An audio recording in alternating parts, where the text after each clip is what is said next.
God in the Dock by C.S. Lewis. Preface. C.S. Lewis is one writer of this century of whom the Greek epigram about Plato seems eminently exact. In whatever direction we go, we meet him on the way back. He was unique in arguing for truth and following an argument to its logical conclusion. It is probably this, inseparable from his supreme clarity, which has caused him to be regarded as one who understood more of what Christianity is about than many who busy themselves with little else. One need look no further than the essay Myth Became Fact, for there he strides all the pitfalls in which writhe so many modern writers, including the unbelievers who thought recently to astonish us with their Myth of God Incarnate, published in 1977. Indeed, compared to Lewis, theirs is a tiresome lot. So often is myth nowadays used as a synonym for lie, or at best a kind of picture language for savages. How tedious have our contemporaries become! Even in his wild, atheistical youth, Lewis had got as far as that, for in a letter of 12th October 1916, he wrote to one of his oldest friends, Arthur Greeves, "All religions, that is, all mythologies, to give them their proper name, are merely man's own invention. Thus, religion, that is to say mythology, grew up. Often, too, great men were regarded as gods after their death, such as Heracles or Odin. Thus, after the death of a Hebrew philosopher, Yeshua, whose name we have corrupted into Jesus, he became regarded as a god. A cult sprang up, which was afterwards connected with the ancient Hebrew Yahweh worship. And so Christianity came into being, one mythology among many." Latter-day scholars might have found an ally in him had he stopped there. But Lewis continued arguing with himself, thinking very hard about myth, by which he meant similar instances of an event, such as a dying god who is revived, found among many religions. The answer he had been seeking came on the evening of the 19th of September, 1931, when he invited J.R.R. Tolkien and Hugo Dyson to dine with him in Magdalen College. The talk went on all night, in Lewis's rooms and down by the trees of Addison's Walk, where the wind was wild. Wild, too, were the thoughts going through Lewis's mind.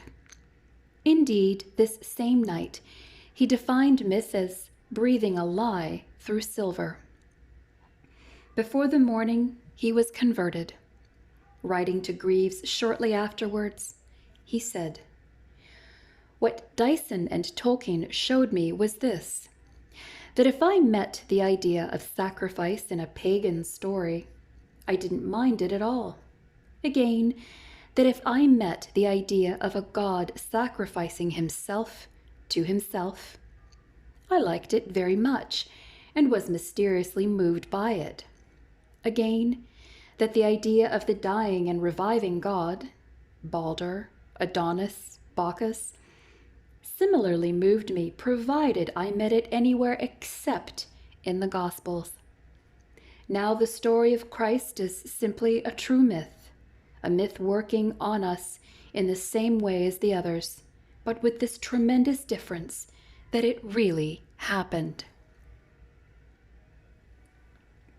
It was Lewis's belief that if many of the professional theologians, instead of sitting on the fence, had expounded Christianity to the people, there would have been no need for him. As it was, he was forced by his own conscience to do all he could to supply that most desperate of needs. For it was clear to him that while there is nothing in the nature of the younger generation which incapacitates them for receiving Christianity, it is nevertheless true that no generation can bequeath to its successors what it has not got.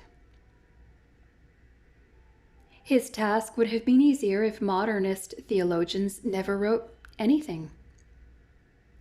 Still, while they, with their apostasy and cant, often prompted Lewis to write, his permanent motivation was an unswerving love for God and those whom the shepherd came to save. For this he gave so freely, both of his time and income. Where did he find the time? During the course of his remarkable apostolate as a defender of full-blooded, supernatural Christianity, he never shirked any task. That part of the line, he said, where I thought I could serve best, was also the part that seemed to be thinnest, and to it I naturally went. Lewis has been found to be more prophetic than even his own generation gave him credit for. Another timely essay in this book, Priestesses in the Church, will be anathema to those modernist bishops and others who have aligned themselves with the world and who forget that what they regard as guidance can come from somewhere other than heaven. Indeed, all the essays in this book were aimed at defending orthodox Christianity, especially the miraculous elements in the faith which, if removed, bring down the whole fabric of belief. They are reprinted from and represent about half of the contents of Lewis's Undeceptions, Essays on Theology and Ethics, published in 1971. But their original appearances go back further, to earlier publications and sermons. For those who regard their reading as fashionable, here's a book they won't enjoy. But the fault does not lie with the book. As Lewis has said, all that is not eternal is eternally out of date. The rapid passing of sensational and up-to-date books ought to be sufficient warning that unless one takes those sensible words to heart, one might easily flit past the very thing one has, hopefully, set out to find.